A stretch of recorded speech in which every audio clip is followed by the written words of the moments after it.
beleza? Bom, em relação à dívida externa, em 1930, 65% da dívida externa do Brasil pertenciam a credores britânicos, 35% a credores estadunidenses, sendo que o histórico da dívida do Brasil com os Estados Unidos ele era relativamente recente, né, dentro do contexto que a gente está conversando em 1930. Boa parte das dívidas tinham vindo mesmo a partir de 1922, e 5% da dívida eram de credores franceses.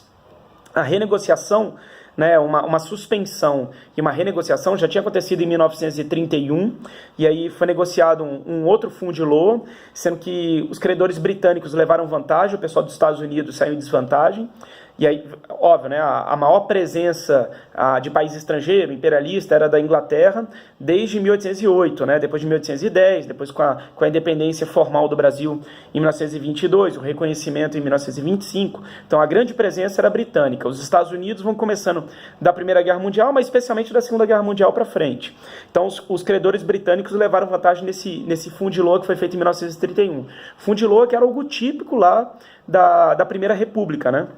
Mas que foi refeito nesses primeiros anos aí da Era Vargas. Em 1934, houve uma nova suspensão e uma nova renegociação, e aí quem estava à frente era o Oswaldo Aranha, que era diplomata brasileiro, tinha uma preferência muito forte, né, uma predileção pelos Estados Unidos, e aí os Estados Unidos já começaram a levar, né, uma certa vantagem. O Oswaldo Aranha, inclusive, foi fundamental para o Brasil entrar na Segunda Guerra Mundial ao lado dos aliados, ao lado dos Estados Unidos e não ao lado do eixo. Havia figuras no Brasil que defendiam, né, a entrada do Brasil ao lado da Alemanha nazista. Francisco Campos tinha sido ministro da Educação, foi uma figura fundamental para a implantação da ditadura do Estado Novo. Filinto Miller, que era chefe da polícia política do Vargas. O próprio ministro da Guerra, que depois virou presidente, o Eurico Gaspar Dutra.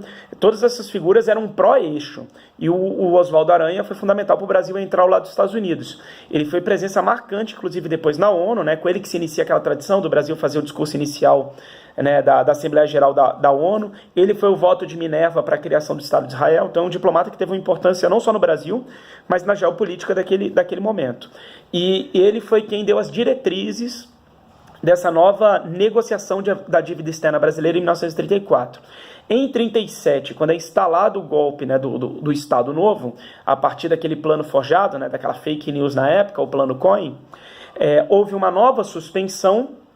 E aí o ministro da Fazenda promoveu uma nova renegociação.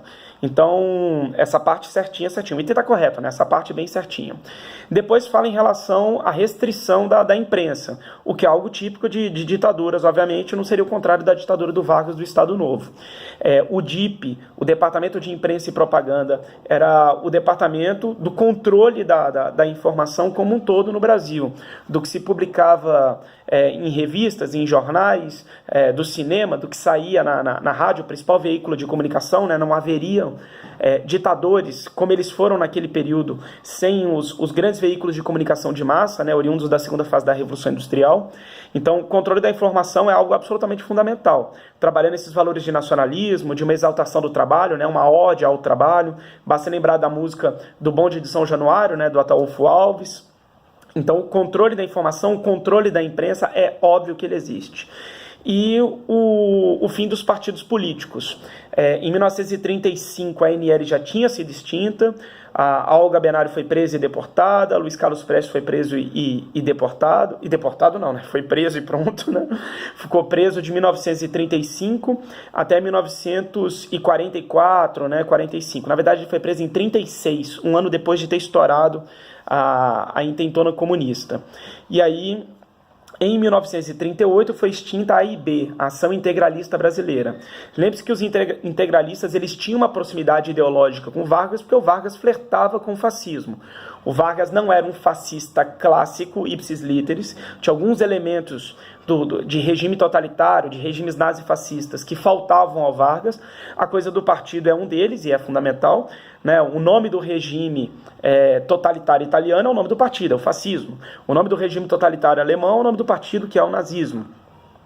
O Vargas governou sem partido político, ele não foi filiado à AIB, embora ele tenha tido ajuda da AIB para acabar com a intentona comunista, ele teve ajuda da AIB para fazer o plano Cohen parecer verdadeiro e, portanto, ele teve ajuda da AIB para que o Estado Novo fosse implementado.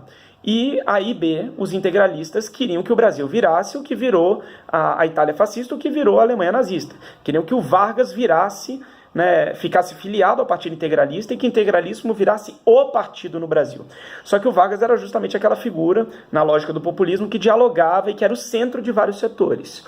Então, ele não se filiaria a apenas um grupo político, né? Portanto, ele não deu o espaço que os integralistas queriam, os integralistas tentaram derrubar Vargas, a intentona integralista, e acabaram sendo derrubados, no final das contas, em 1938. Então, Vargas governou sem partido político. Esse é um elemento fundamental para que o Vargas não seja considerado um regime totalitário, um fascismo com todas as letras, embora ele tivesse inspiração no fascismo, no corporativismo, no culto ao líder. Mas, por exemplo, militarismo, expansionismo, idealismo, romantismo, esses aspectos o Vargas não tinha. Propaganda de Estado, que é algo que tem a ver, né, com o elemento anterior que eu estava comentando, em relação ao DIP, é algo que há no fascismo e é um traço muito marcante no Vargas. A prova pode ser que ela cobre isso, né? Pode ser que ela faça um item dizendo que o Vargas tinha uma inspiração, uma aproximação, e aí a prova vai destacar o elemento do corporativismo, culto ao líder, a propaganda de Estado, mas se o item disser que o Vargas era um fascista com todas as letras, aí tá errado. Ele tem uma influência, mas não é um fascista do jeito que foi efetivamente na Itália, do jeito que foi na Alemanha. Beleza? Item correto. É isso aí. Abraço.